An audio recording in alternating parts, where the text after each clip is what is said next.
I've been in Grand Prairie 27 years. I moved here in the summer of '97, just came to work.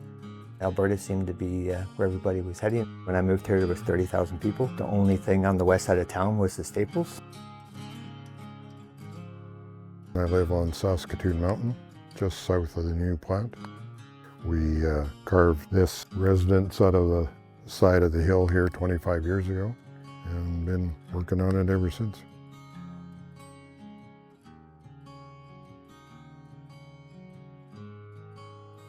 I'm trying to think if it was Greg or if it was Mike or maybe it was even Daniel that came to a WAS meeting. They're like, we're really excited about this new infrastructure. It's a new midstream. And then they said west on 730 at Range Road 92. And that's what stood out because I live probably about 5 or 6 kilometers away from this facility. As far as the people in this area, close to the development that's been going on for the last 10 years, with the noise, the traffic, the dust, they're pretty tired of it.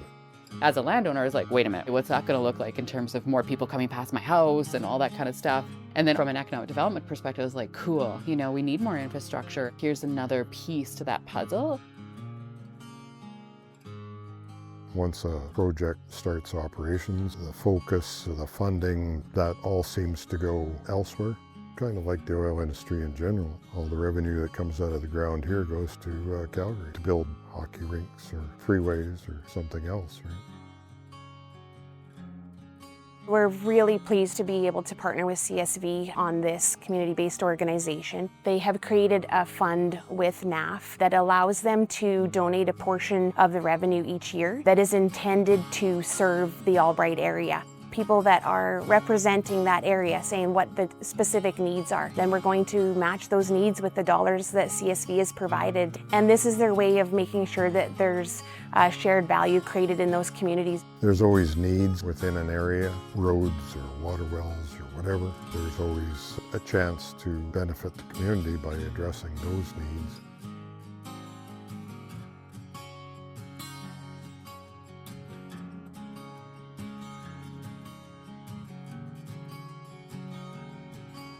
I work with a lot of nonprofit organizations. I work with municipalities looking at really great initiatives. And oftentimes what happens is a great idea gets stalled because of lack of access to resources, often capital, but more so the support of the community and what that looks like. When I first started talking with CSV about the funding, I was like, oh, I'm all over this. You tell me what you need from me and I will contribute. That's a meaningful way that industry can give back. That's very much grassroots, that's very much driven by the community and what the community needs versus here's a thing that we think you need. That, for me, is so much more organic, and it's how we roll here. This is the first project of this type. We've created lots of funds with other corporations, but with it being directly tied to revenue and the performance of the company, and that there's an annual commitment to it, as well as your own specific granting process, that's a partnership that we don't have with anyone else. But CSV is about creating shared value. I think that was the message that CSV delivered when they started Albright. Instead of taking charities and just donating stuff, we just find the value and the impact we can offer. There's a lot of different organizations in town that could use support.